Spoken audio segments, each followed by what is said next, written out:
Alright, hello and welcome to everybody on YouTube. My name is Dan of Philosopher King Gaming, and to anyone who watched my first rant about Assassin's Creed's climbing mechanic, thank you so much for sticking with me and watching me again. For those of you who haven't, there will be a link provided either as a caption or in the description below, and I'd encourage you to check it out. But what I wanted to rant about in this episode was something a little bit different. Hopefully it'll be a little bit shorter, as the last one ran 13 minutes. I'm already at 30 seconds, so I should probably get started here. So, what I wanted to complain about is the leveling mechanic in Assassin's Creed Unity. Now, I like the idea of a leveling mechanic. I think it can work very well. I think they're trying to make this action game a bit more RPG-like, by allowing you to control how your character evolves. But saying that you can't maximize your skills by the end of the storyline is a bad idea, in my opinion. It's just,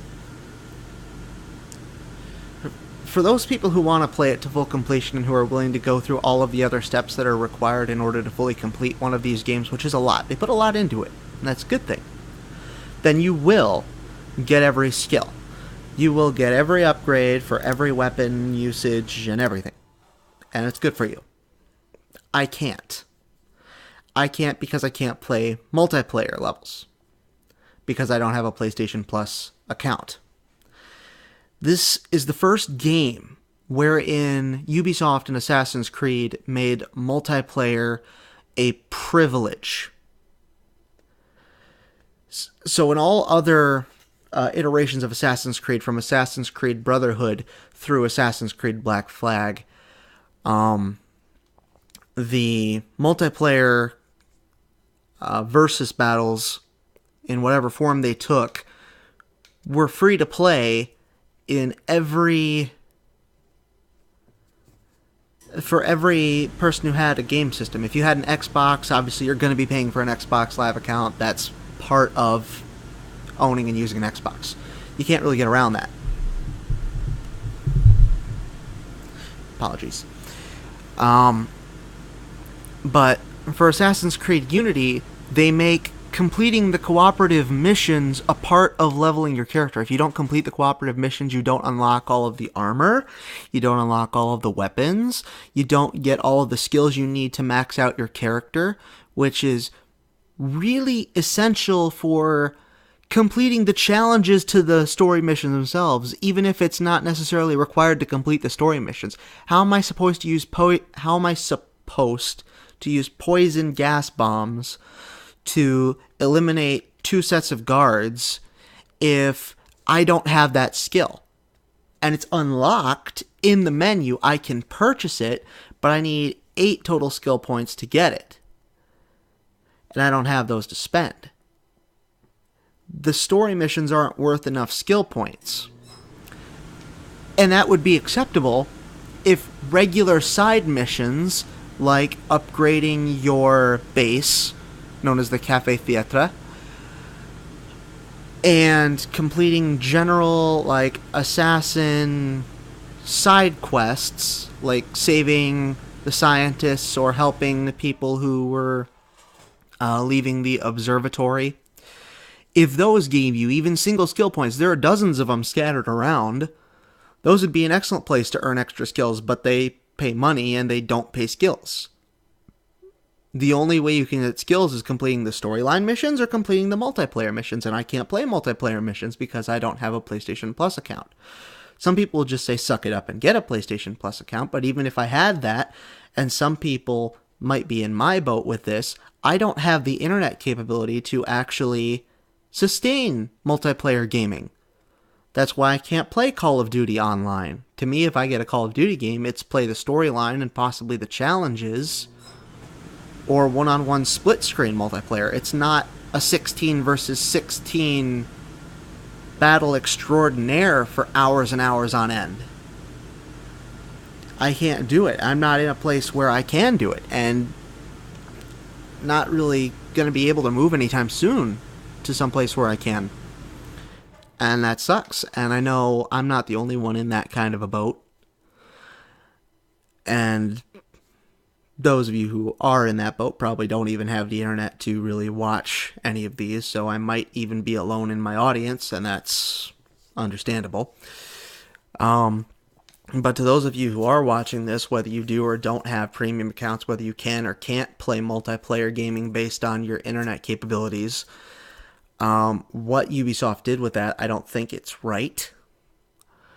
I think the single-player mission should be sacred in that you should be able to maximize your character, you should be able to maximize his equipment, unlock all of the equipment that is capable for general purchase in the main campaign mode through single player and not through multiplayer missions that unlock exclusive content. And if it was just that the multiplayer missions unlock the exclusive content, I would let it slide. But I completed up to sequence 12, memory number 3, which is the final battle with the... I'm not going to spoil the story for Assassin's Creed Unity for anybody, but basically I completed the storyline of the game and never once obtained enough skill points to max out any one of my categories. I got the double air assassination in stealth, but I never got the full set of stealth. I never got disguises or the cache. I got everything that I would need from melee, though it took me forever to get it because things were obscenely overpriced skill-wise for the amount that they gave you. Again, from the storyline missions, they ought to be worth more. They ought to either be priced cheaply enough so you can afford them with what the storyline missions give you, or the storyline missions ought to give you enough to where you can afford these things. Because it's not fair to people who are incapable of playing multiplayer to make half of the game unlockable only if you play multiplayer gaming. And again, multiplayer battles and stuff, or split-screen multiplayer would be fine. They don't do that to unlock anything. It's a one-player solo, and it's multiplayer online. So I can't get half of the game unlocked. And I can't get half of the items. I can't get all of my skills. Even now I've completed the game, if I wanted to go through and try a completionist playthrough, I can purchase every piece of equipment that is monetarily available, but anything that's locked is going to be locked forever. And I don't like that. This is not much of a rant. This is more of a complaint. If I was ranting, I'd be much more angry and be growling, and voice would be getting slightly higher pitched because I'd be getting all exasperated. But that was a bad example. But anyway, what I want to say, if anyone from Ubisoft was watching or ever sees this, is that it's not really fair to the half of your consumer base who buys these games to play alone or just doesn't have the capability of playing online, to say, well, half of the game within the storyline campaign is only going to be available to those who can play online. I don't think that's fair to the gamers. I think that could be an option. I think that could make things easier, and I think it's not necessarily wrong to have unlockable content from it, but you need to make the content accessible to everyone. Otherwise, you're just trying to bleed us for money, and we're already paying $60 to $120 for your game, plus the cost of the internet usage and to update it and the system itself. And I don't think it's fair for you to request that we pay you even more just to get the rest of your stuff in the game. If that trend continues, you'll be no better than freemium games, which is what will be the topic of my next rant. So, for those of you who stuck with me through this 10-minute video, dang it! Thank you so much for watching, so much. I apologize for taking up your time, and I hope you enjoyed, or at least came to learn a little something from what I talked about today. So, thank you all so much for watching. Press a like if you want more people to see it, and subscribe if you want to see more from me. I want to really get back on the horse with this YouTube thing, and every view and every like helps me a lot. So thank you all so much again, and I will see you in my next video.